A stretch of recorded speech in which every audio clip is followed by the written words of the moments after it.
كيف تكفرون بالله وكنتم أمواتا فأحياكم ثم يميتكم ثم يحييكم ثم إليه ترجعون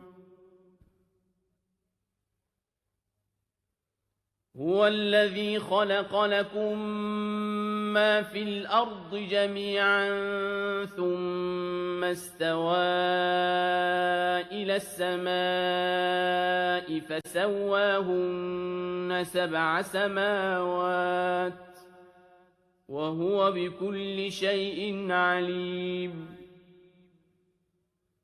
وَإِذْ قَالَ رَبُّكَ لِلْمَلَائِكَةِ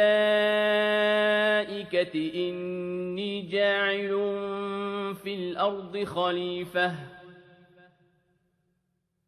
قَالُوا